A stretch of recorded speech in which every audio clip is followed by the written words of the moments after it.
Francisco de Assis, para mais uma palestra pública. Hoje é quinta-feira, dia 25 de agosto de 2022, e na noite de hoje nós vamos receber a nossa amiga Rose Figueiredo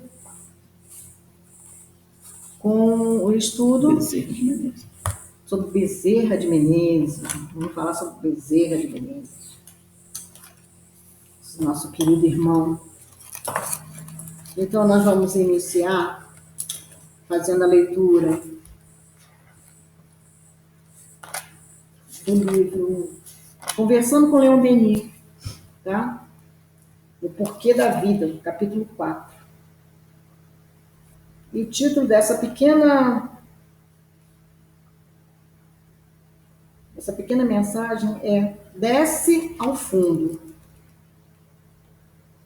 Perscruta os problemas da natureza. Não te detenhas à superfície. Desce ao fundo das coisas e descobrirás, com surpresa, que essas aparentes contradições não fazem mais que confirmar a harmonia geral, pois tudo é útil ao progresso dos seres, o único fim da existência. Então, Senhor, gratos estamos e pedimos sua permissão para iniciarmos a palestra pública na noite de hoje. Gratos por mais essa oportunidade de aqui estarmos reunidos junto aos nossos irmãos, lendo, refletindo, escutando o Senhor, não somente com os ouvidos da carne, mas principalmente, Pai, com os ouvidos do coração, do espírito, para que todas essas lições refletidas possam ficar, se estabelecer dentro de nossos corações, refletindo em nossas ações, em nossas atitudes. Possamos ir sempre ao fundo de todas as coisas e dentro do nosso coração perceber que o Senhor, nosso Pai, permanece sempre dentro de cada um de nós. Obrigado, Senhor, obrigado, Francisco de Assis, Gerson Gonçalves, todos esses nossos irmãos queridos que nos acompanham, que permaneçam conosco, hoje e sempre. Obrigado, Senhor. Seja feita a sua vontade. Graças a Deus. Graças a Deus. Boa noite, meus irmãos. Nós estamos aqui na Sociedade de Estudos Espíritas Francisco de Assis, hoje é 25 de agosto, e nós sabemos que no dia 29, que será na segunda-feira, nós comemoraremos o aniversário de nascimento do Dr. Bezerra de Menezes. Eu acho que tem um outro amigo que também faz aniversário dia 29, não é não? Dia 29 de agosto. Eu acho que tem um outro amigo aí. Mas, com certeza, nós estamos muito felizes, porque falar de Dr. Bezerra, além de ser uma grande responsabilidade, é também falar de um amigo, de quem já não, em algum momento, não pediu socorro a Dr. Bezerra para nos ajudar em algum momento, em alguma dificuldade. Eu mesmo já fiz isso várias vezes, né?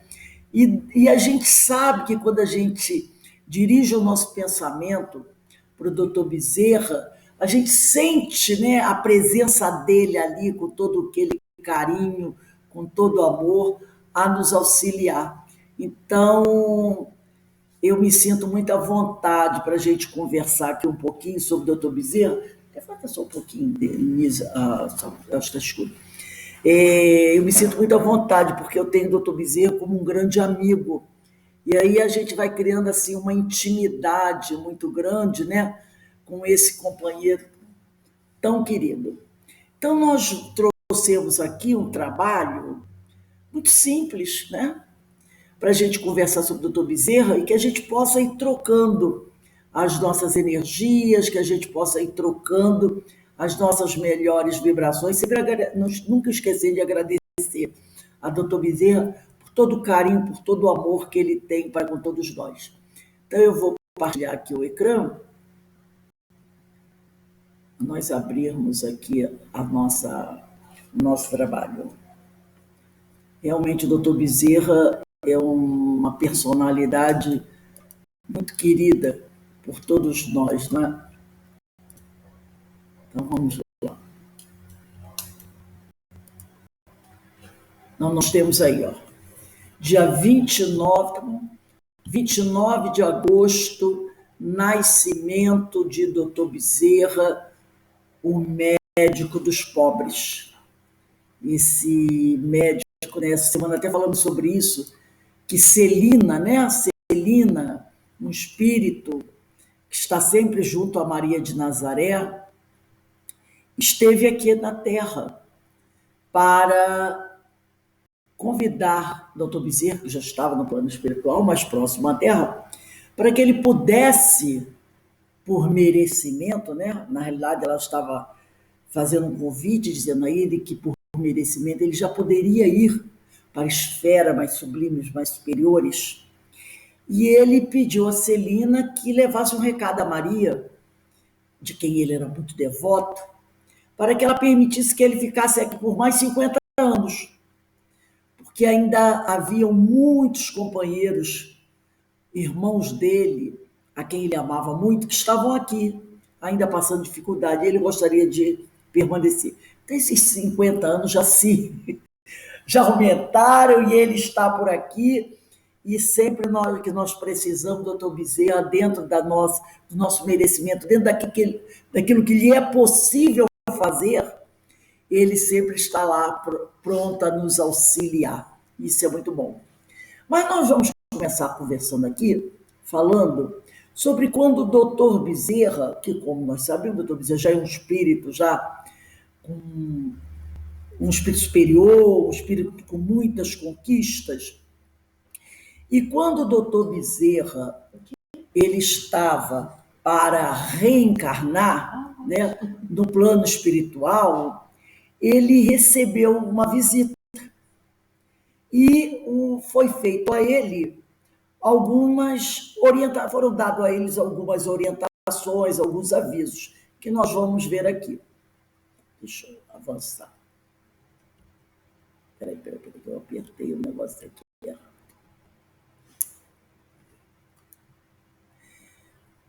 Palavras do Espírito Ismael a Bezerra de Menezes em reunião na espiritualidade antes da sua reencarnação. Esse trecho está na obra Brasil, Coração do Mundo, Pátria do Evangelho, tá? De Humberto de Campos, psicografia de Francisco Cândido Xavier. Então, o espírito de Ismael disse a Bezerra, antes dele reencarnar: descerás as lutas terrestres com o objetivo de concentrar as nossas energias no país do Cruzeiro, dirigindo-se para o alvo sagrado dos nossos esforços. Arregimentarás todos os elementos dispersos com as dedicações do teu espírito, a fim de que possamos criar o nosso núcleo de atividades espirituais dentro dos elevados propósitos de reforma e regeneração. Quando ele estava para reencarnar, ele recebeu essa orientação de como deveria trabalhar em prol do Evangelho.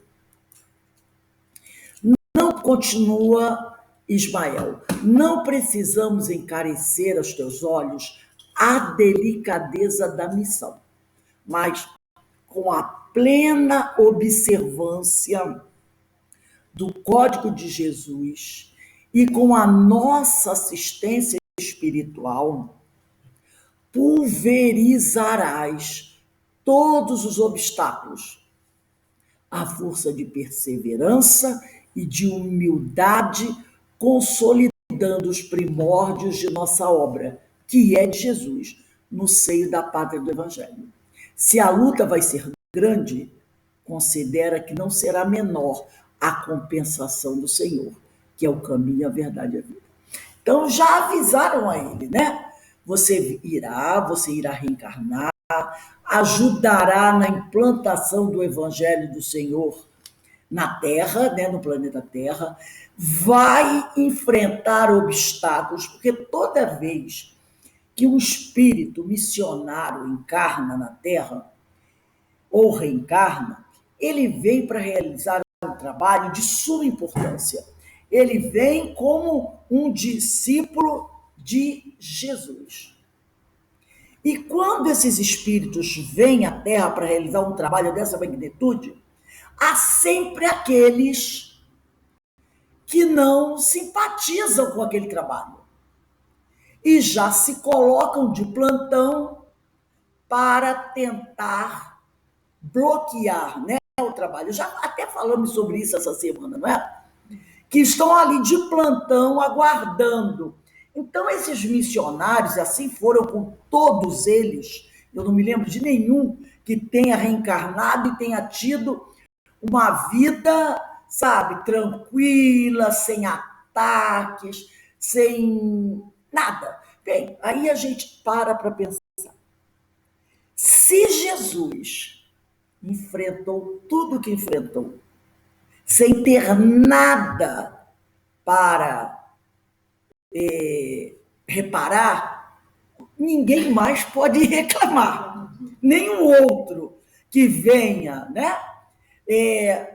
Que seja um enviado de Jesus para uma tarefa como essa, não pode exigir tranquilidade e um mar de tranquilidade, porque o mestre enfrentou o que enfrentou e não tinha nada a resgatar. Então já sabem todos os outros, aqueles a quem Jesus escolhe para vir realizar uma tarefa, que terão que enfrentar obstáculos.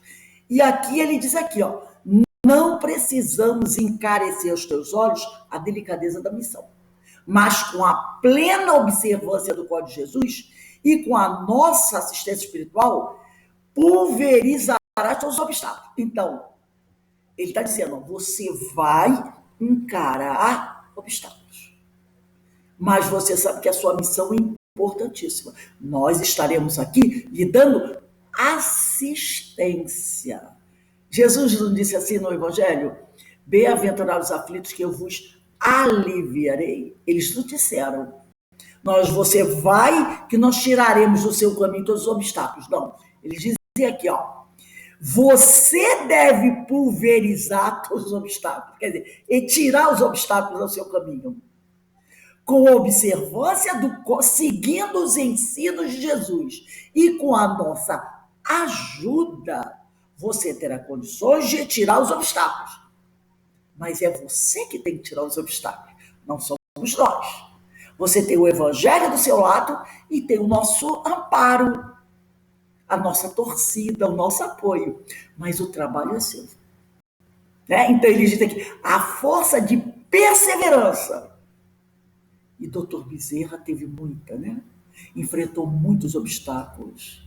E de humildade, muito humilde o tempo todo, consolidando os primórdios de nossa obra, que é de Jesus, no seio da pátria do Evangelho.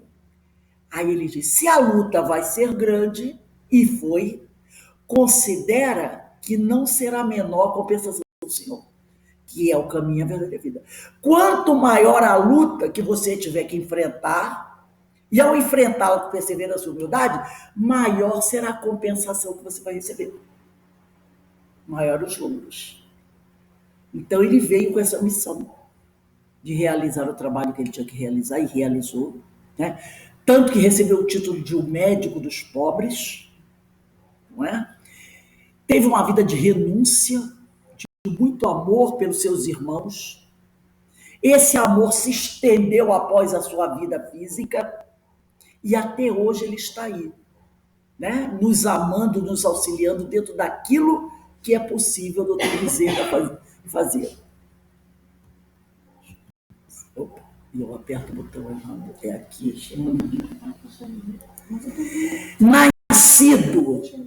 Nascido na antiga freguesia do Riacho do Sangue, hoje a cidade de Solonópole, no Ceará, aos 29 dias do mês de agosto de 1831, e desencarnado no Rio de Janeiro em 11, de abril de 1900. Então, nós vamos fazer assim trazer alguns pontinhos, não muito, da vida do Dr. Bezerra, porque seria, e muitos nós já conhecemos da vida dele. Então, eu trouxe algumas coisinhas para a gente pincelar, para a gente falar também um pouquinho de outras coisas. Foi quando ele se formou médico, veio trabalhar no Rio de Janeiro. Depois que já estava trabalhando como médico, ele também se envolveu na política, sentiu que ele se tornou militar, não esquecendo de dizer, ele era militar também, entrou para o exército e depois entrou para a política, porque ele achou que através da política ele poderia ter mais recursos até para ajudar as pessoas. Então, eleito vereador municipal pelo Partido Liberal, em 1861, teve sua eleição impugnada pelo chefe conservador Adoc Lobo, sob a alegação de ser médico militar. Então, eles achavam naquela época que se ele era militar, ele não poderia ser político. E ele era, um militar, ele era oficial do exército. Então, o que ele faz? Objetivando servir o seu partido, que necessitava dele, a fim de obter maioria na Câmara, resolveu Bezerra de Menezes afastar-se do Exército. Então, ele deu baixa do Exército para trabalhar na Câmara, porque os seus companheiros precisavam da ajuda dele, E ele ficou lá durante 6, 7 anos como político, trabalhando na Câmara dos Vereadores. E tem vários fatos, Quem quiser ler aquele livro, conhecer um pouquinho mais, tem um livro chamado Lindos Casos de Bezerra de Menezes, onde a gente vai encontrar alguns fatos assim. Em 1867, ele foi eleito deputado federal, tendo ainda figurado em lista tríplice para uma cadeira do Senado. Então, ele era alguém de muito destaque, fazia um trabalho muito bonito dentro da Câmara, E lá ele permaneceu por alguns anos, sempre buscando servir aos seus amigos, servir ao povo, servir à população brasileira, a população do Rio de Janeiro, Era um homem, assim, de moral ilibada. Nada a dizer contra ele em relação à política. O doutor Carlos Travasso, naquela época, Bezerra de Menezes não era espírita até então, ele não era espírita. E um dia, um amigo chamado Dr. Carlos Travassos, que havia empreendido a primeira tradução das obras de Allan Kardec e levar a bom termo a versão portuguesa de O Livro dos Espíritos, logo que esse livro saiu do prelo, levou um exemplar do Livro dos Espíritos ao deputado Bezerra de Menezes. E fez uma dedicatória muito bonita e entregou para o doutor Bezerra, que não era espírita,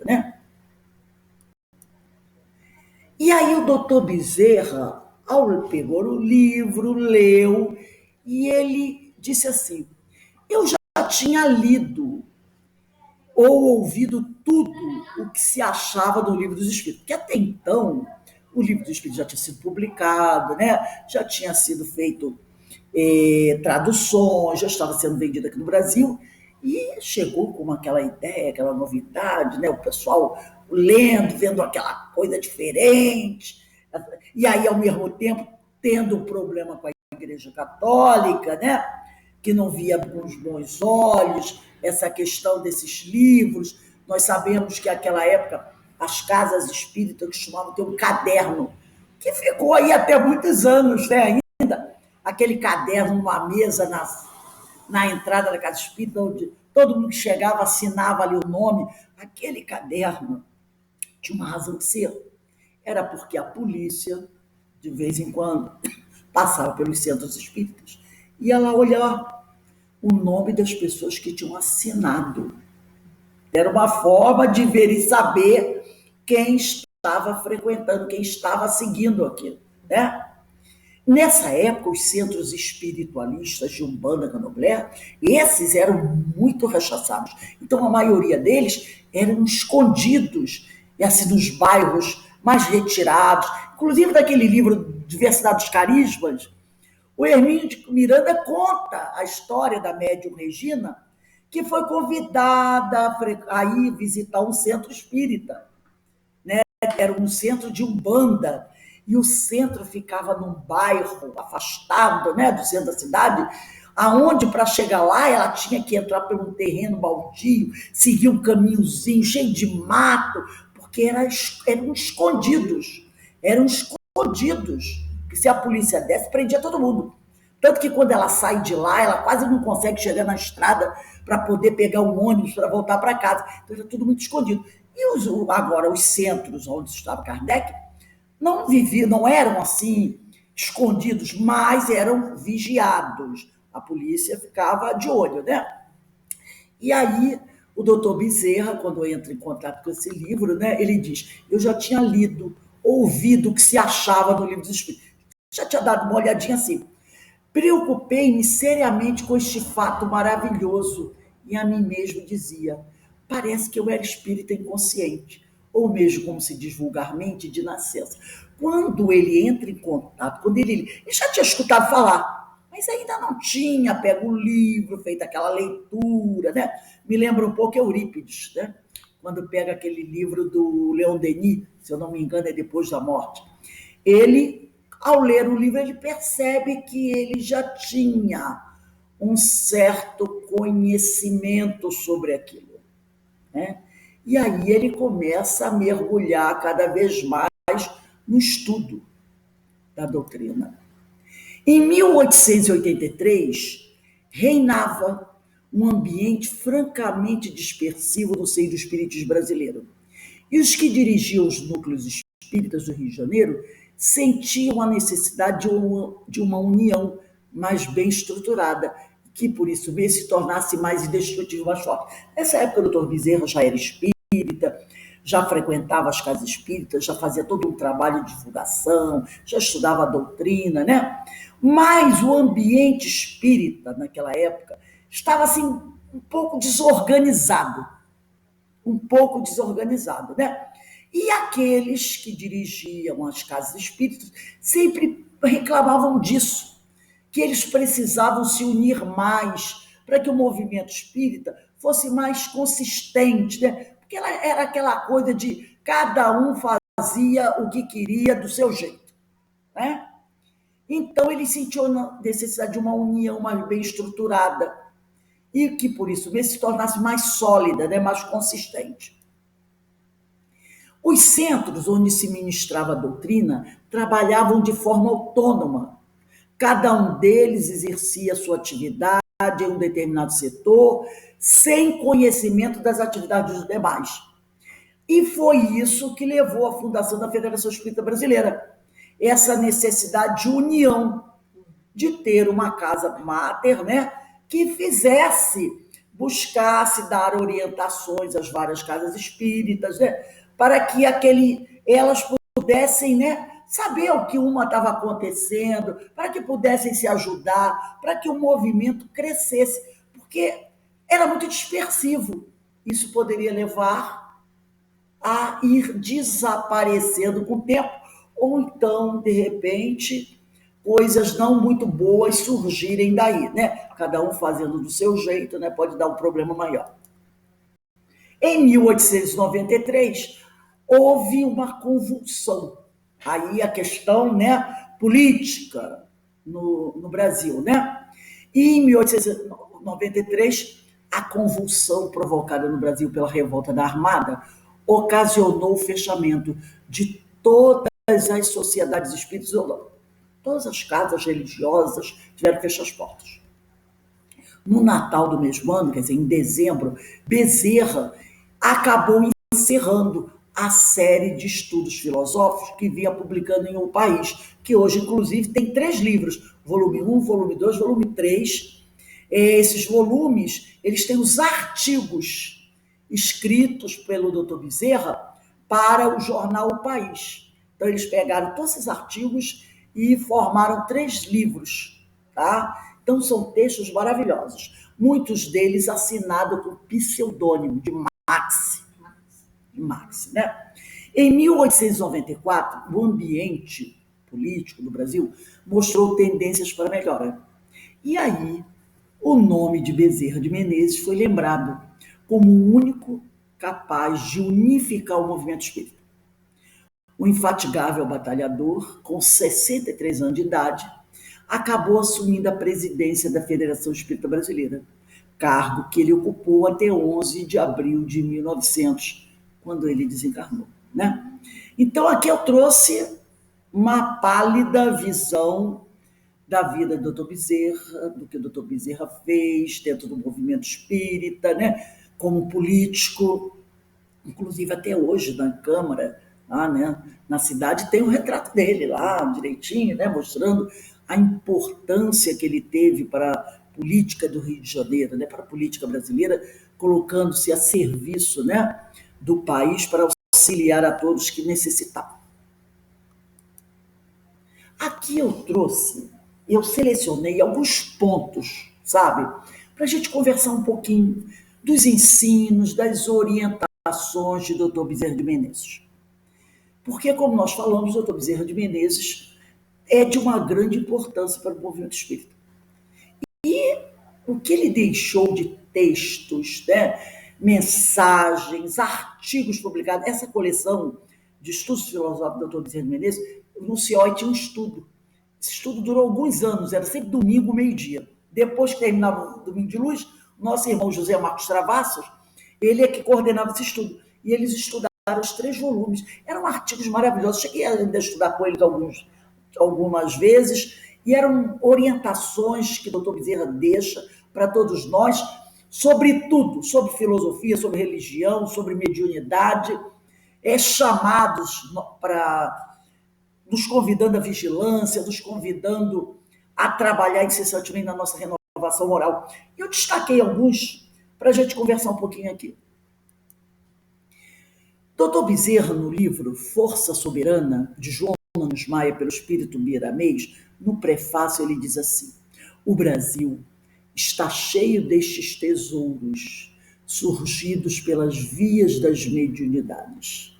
No entanto, é preciso que os medianeiros estejam ligados ao Cristo, como galhos na árvore, para que a seiva divina possa correr livremente, harmonizando as letras do alfabeto na formação de palavras que possam levar ao entendimento na profundidade do amor.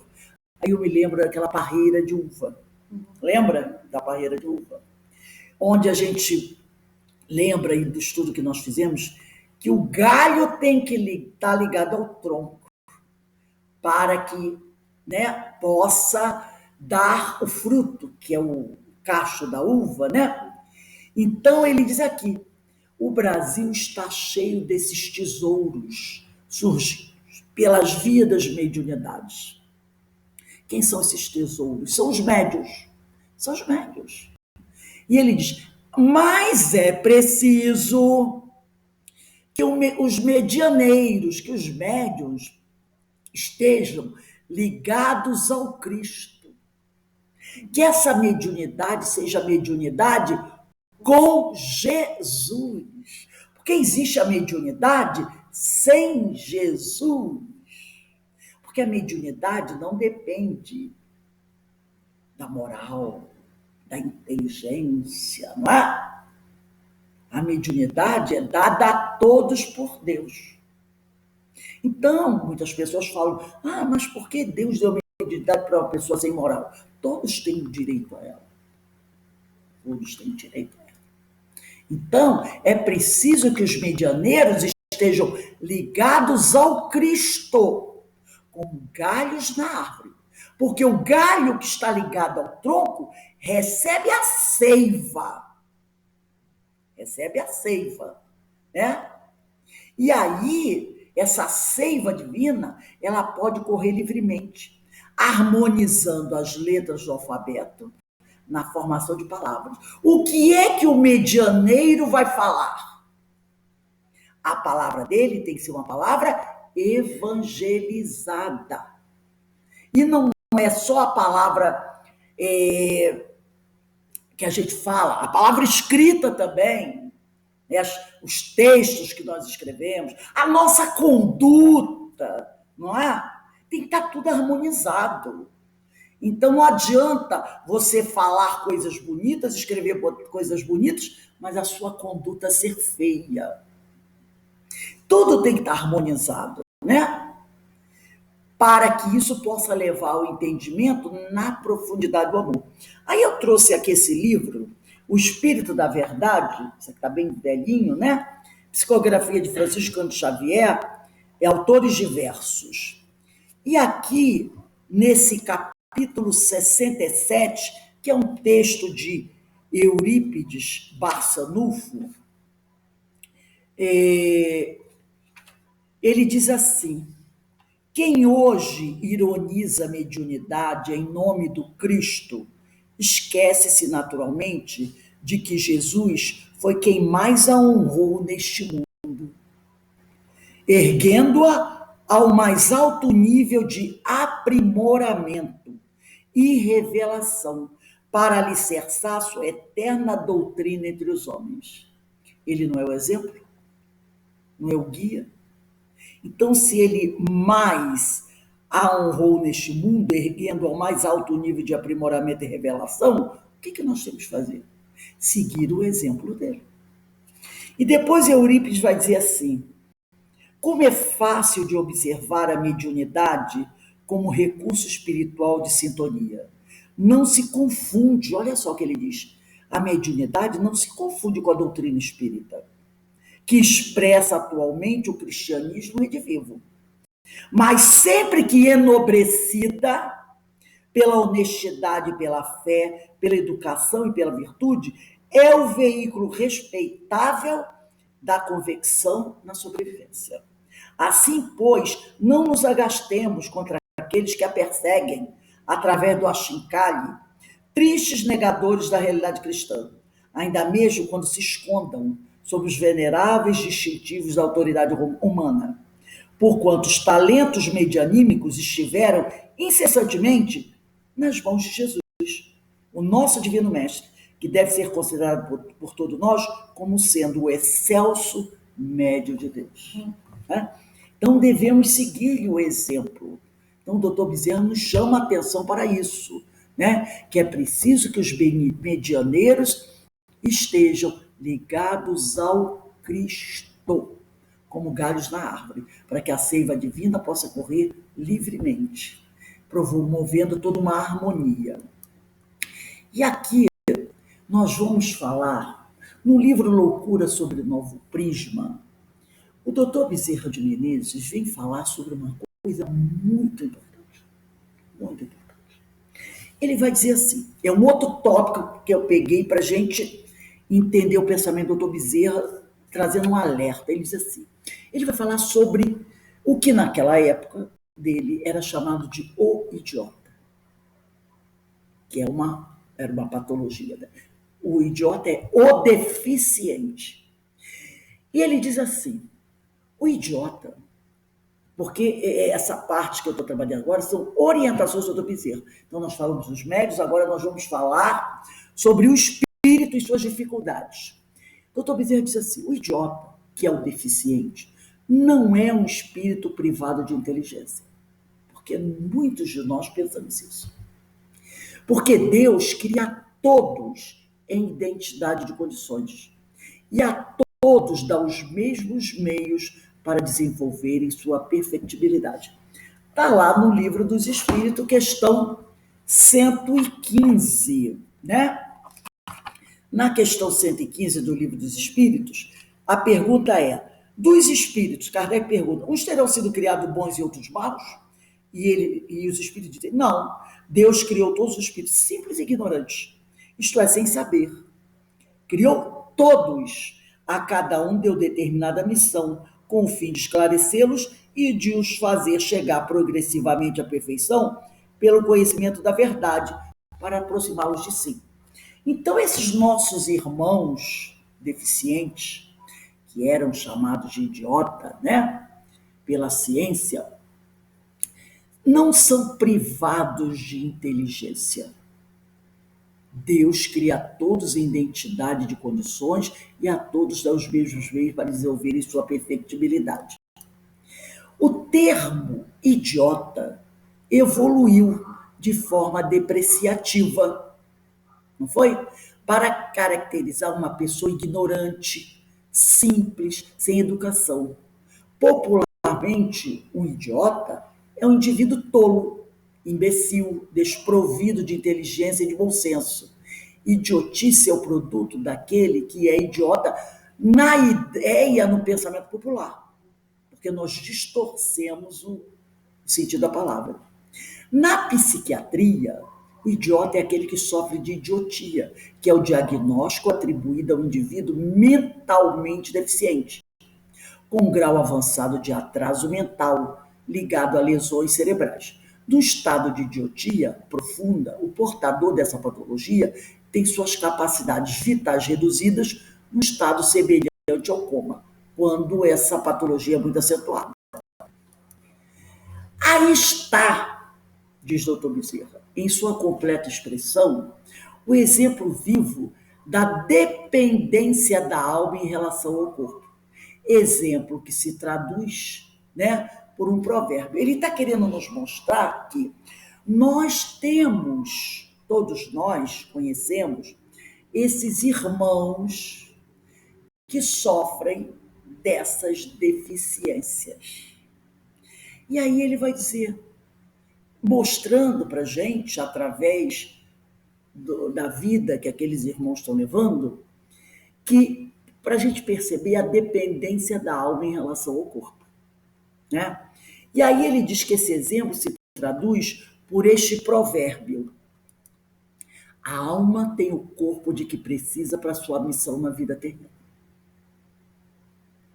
Então, o doutor Bezerra, nesse livro, Loucura sob um Novo Prisma, além de muitos ensinamentos que ele vai trazendo, hoje eu trouxe aqui praticamente 3 fatos, trouxe o primeiro dos médios e trouxe esse, porque são coisas que nós ainda temos dificuldades para entender. Muitas vezes a pessoa tem um filho com deficiência e não tem esse conhecimento. E aí o que ela faz? Por que Deus fez isso, deixou meu filho nascer assim? Eu que sou uma pessoa tão boa, nunca fiz mal a ninguém, ajudo todo mundo. E o filho da vizinha, e a vizinha, que não é uma pessoa de moral muito boa, tem um filho saudável. Quantas pessoas, nós já não vimos isso acontecer? Nós já não ouvimos esse tipo de coisa. Por que isso aconteceu com o fulano que é tão bom? Por que isso aconteceu com meu filho? E tem tanta gente aí que não presta e tem saúde. E o doutor Bezerra vai mostrar isso, que a alma, quando encarnada, tem o corpo que precisa para a sua missão na vida terrena. Tá? E ele mostra o exemplo vivo da dependência da alma em relação ao corpo. Pode o espírito fazer menos do que lhe permite o aparelho que lhe foi dado, e pode, bem raro, fazer mais, vencendo a natural resistência desse aparelho, isto por obra de sua vontade. Então ele diz que mesmo tendo um corpo deficiente, e esse nome deficiente é um nome que os deficientes gostam que seja utilizado para eles, deficiente. Eu ouvi isso na época das Paralimpíadas, né? Aquela pessoa que era responsável por todo o grupo do Comitê Paralímpico explicou isso. Se vocês nos chamem de deficientes, tá? É assim que nós gostamos de ser chamados. Então ele diz que mesmo, e nas Paralimpíadas a gente percebe isso, mesmo tendo um corpo deficiente, o espírito, por sua vontade, pode se superar. Entendeu? Então pode o espírito fazer menos do que lhe permitiu o aparelho que foi dado, tá? E pode também fazer mais, né? Vencendo a natural resistência desse corpo, desse aparelho, por obra de sua vontade. Então Deus dá, ninguém estará impedido de evoluir, mesmo tendo um corpo deficiente. Depois ele vai dizer assim: o essencial, porém, é saber-se que se a alma manifesta perfeitamente seus dotes, quando livre do corpo, não pode fazer do mesmo modo quando está presa a isso. Então ele está querendo dizer o seguinte, que esse deficiente, ele é deficiente enquanto está aqui encarnado. Mas o espírito não é deficiente. Então, o essencial, porém, é saber-se que se a alma manifesta perfeitamente seus dotes quando livre do corpo, ela não pode fazer do mesmo modo quando está preso a este, mas quando está livre do corpo, ela pode. Tá? E ele vai continuar dizendo aqui, o perispírito não lhe falta em qualquer ocasião, mesmo no caso do idiotismo. Mas de que se serve se o corpo pode ser tal que nem transmita bem as expressões externas, nem possa bem receber as volições da alma? Então, esse corpo, por ter essa deficiência, ele não poderá transmitir para a alma as impressões externas e nem poderá transmitir para o externo a sua inteligência. Porque o perispírito, ele não terá como acessar esse corpo, porque o corpo está com uma certa limitação, entendeu? E isso vai impedir. Então, mesmo no caso do idiotismo, né? Porque muita gente diz assim, acredita até que esses espíritos não tenham perispírito. Todos temos perispírito. Todos temos perispírito. O doutor Bezerra quer chamar atenção para isso, né? Mas o perispírito não pode fazer nada para melhorar aquela situação, porque o corpo está com certa limitação, né? Então, se o corpo pode ser tal que nem transmita bem as impressões externas, nem possa bem receber as volições da alma, né? Então, o doutor Bezerra vai também nos trazer essa orientação sobre a questão dos nossos irmãos deficientes. O corpo é deficiente, mas a alma não. O espírito é altamente inteligente, né? E na maioria das vezes é muito inteligente. Aí outra coisa que ele vai falar também, doutor Bezerra, no livro Jesus Não é Deus, ele vai perguntar por que crer? Né? Nós falamos de mediunidade, falamos da limitação que o espírito muitas vezes, quando está encarnado, possui, mas limitação que é apenas enquanto ele está encarnado, para que ele possa, de repente, aprender algumas coisas que ele tem necessidade de aprender, né? E no outro caso, outro ponto de estudo do doutor Bezerra também ele trabalha é por que nós devemos crer. Por que a necessidade do homem de crer? Deixemos, entretanto, o tradicionalismo e reconheçamos que a fé raciocinada sobrepuja a fé passiva, que sopita a razão, lume que Deus nos deu. Ele vai falar aqui sobre a importância da nossa fé ser uma fé raciocinada, porque infelizmente nós vemos muita gente que simplesmente tem aquela fé que é totalmente, podemos dizer assim, fechada, né? É aquela coisa do guismo, não exerce essa inteligência, né? Não trabalha, não faz reflexão, não pensa sobre as coisas, né? E aí o doutor Bezerra diz assim, crer, porque nos mandam crer, é tão indigno da criatura e do Criador. Então ele diz, isso é uma indignidade. Quando alguém pergunta, você acredita? Acredito. Por quê? Porque o pastor, o padre, o chefe lá da casa disse que eu tenho que acreditar, que eu tenho que ter fé. Você tem que ter fé? Tem que ter fé, porque ele falou que eu tenho que ter fé. Se eu não tiver fé, eu não consigo nada. Se eu não creio em Deus, eu não acredito. Mas, e aí eu pergunto, mas por que você crê em Deus? Ah, não. Eu creio em Deus. Então ele disse assim, crer, porque alguém nos mandou crer, é tão digno da criatura como do Criador. Crer em Deus pelo impulso de nossa alma, baseado no testemunho de nossa razão, é o verdadeiro ato de fé. Que nunca será crer em Deus porque ensinam que Ele existe e mandam que creiam nele. E outra coisa que nós já tínhamos estudado e comentado aqui, né? Foi até no livro, um estudo que nós fizemos, acho que das quartas-feiras, né? Quando Herculano Pires nos fala, e Carlos Embaçaí também nos fala, que eu não preciso de intermediário para crer em Deus.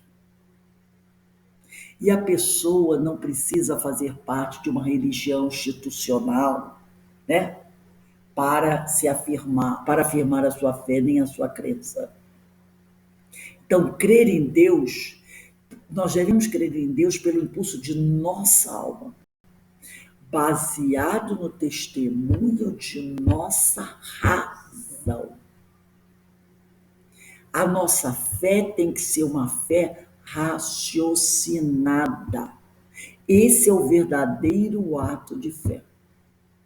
Então, aquele que diz, eu creio em Deus porque me ensinaram que o Deus existe, manda que eu creia nele, isso não é ato de fé. E hoje nós estamos vivendo um período onde nós estamos encontrando muito isso. As pessoas que dizem que creem em Deus porque seguem muitas vezes um falso profeta. Toda dessa semana que nós falamos sobre isso. É o cego guiando outro cego. É a parábola que nós estamos estudando sexta-feira. Parábola do cego que guia outro cego. Inclusive, no estudo da parábola, Caibar pergunta, por que muitas vezes nós escolhemos um cego para nos guiar? Por que será que nós escolhemos um cego para nos guiar? E depois ele fala sobre a ociosidade. Porque fé raciocinada dá trabalho. Você precisa pensar, você precisa pesquisar, você precisa analisar, você precisa refletir. E muitas vezes as pessoas não querem fazer isso. É mais cômodo se deixar levar. Mas como diz o ditado popular, o cego que guia outro cego, ambos caem no abismo. Então o doutor Bezerra também chama a nossa atenção para esse tipo de coisa. Para a importância do médium buscar praticar a mediunidade com Jesus. Para que nós possamos aprender na questão do espírito, que muitas vezes aqueles, né, que usam mal a sua mediunidade ou usam mal os seus talentos, em algumas reencarnações precisam, né, reencarnar habitando um corpo que não lhe permite expressar a sua inteligência.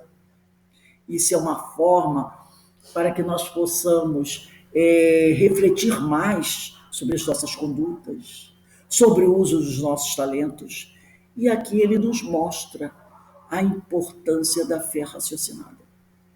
Porque se Deus nos deu a inteligência, foi para que nós possamos usar. E essa inteligência passa por isso, pela fé raciocinada. Porque nós não podemos apenas crer porque alguém nos mandou crer. Entendeu?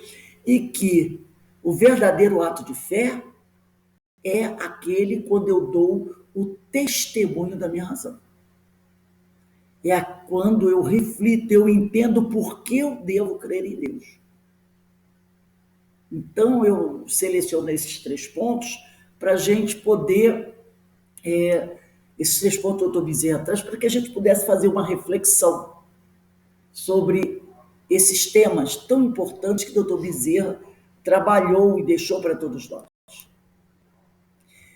E ele diz assim: solidários seremos união, separados uns dos outros seremos apenas pontos de vista. Se somos solidários, estaremos unidos. E unidos, nós somos fortes. Lembra quando Kardec disse que nós devemos ser como um feixe, né? Bem amarradinho, né? Bem unido ali, firme, porque deu vendaval, deu água, nós ficaremos juntos. Agora, se esse feixe não estiver bem amarradinho, no primeiro vento vai palha para tudo quanto é lado. Não é? E aí doutor Bezerra diz, solidários seremos união, separados uns dos outros seremos pontos de vista. Né? E pontos de vista, como diz Kardec, né? O que é a teoria? É apenas a opinião de um espírito, nada mais do que isso. Nosso coração, diz doutor Bezerra, é uma fonte. Cada um de nossos atos é mensagem viva. Exemplo, Paulo já dizia, nós somos observados por uma multidão de testemunhas. Né? Então, cada um dos nossos atos leva uma mensagem. Que nossa alma se afeiçoe ao bem supremo, sob a inspiração de Jesus, a fim de que o mundo se transforme em seu reino. Então, que nós busquemos estar sempre próximos do Mestre, né? Para que assim o mundo possa se transformar finalmente nesse reino de Jesus, nesse reino de Deus.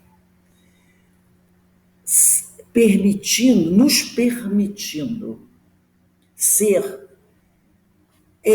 por inteiro uma mensagem, que não seja só a nossa palavra, mas tudo que nos envolve seja uma mensagem do Evangelho. Lembra aquela frase de Francisco de Assis? Que eu pregue o Evangelho, mesmo que não seja através das palavras, né? Que eu não precise nem das palavras. Se preciso for, né? Que eu use as palavras. Mas nós podemos pregar o Evangelho sem o uso das palavras. Sendo a nossa vida, né? A nossa conduta, os nossos atos, uma mensagem viva de amor, de esperança, de consolo, porque nós estaremos ali refletindo Jesus. Então, que nós possamos, né, como disse o doutor Bezerra aqui, que nossa alma se afeiçoe ao bem supremo, sob a inspiração de Jesus, a fim de que o mundo se transforme em seu reino. Para isso, cada um de nós deverá ser uma mensagem viva desse Evangelho. Como tem uma prece que diz assim, Senhor, que aonde eu vá, eu te reflita. Né? Que aonde vá, as pessoas vejam o Senhor em mim. Então, é isso que o doutor Bezerra deixou de mensagem para todos nós. E aqui tem alguns livros, né? Uma bibliografia de alguns livros publicados por Dr. Bezerra, A Escravidão no Brasil e as medidas que convém tomar para extingui-la. Reparem que ele já trabalhava sobre isso sem dano para a nação. O que aconteceu? Ao contrário, né? Foi feita a escravidão e o que não houve a preocupação com aqueles que estavam se tornando libertos. Breves considerações sobre as secas do norte, olha aí, A Casa Assombrada, A Loucura sob o Novo Prisma, um livro publicado enquanto ele estava vivo, A Doutrina Espírita como Filosofia Teogônica, Casamento e Mortalha, Pérola Negra, Lázaro, o Leproso, História de um Sonho, Evangelho do Futuro, e várias outras obras, né, também obras mediúnicas, através de Vânia do Amaral Pereira, ele deixou. Então, realmente, o doutor Bezerra é um espírito que sempre nos ajudou e muito tem nos ajudado. Então, aqui nós temos hoje a nossa irmã Carmen Matos, né? Que durante muito tempo foi trabalhadora, ainda é, né, irmã Carmen? Não é mais, mas foi durante muitos anos trabalhadora da Casa de Bezerra de Menezes, lá em Vargem Grande.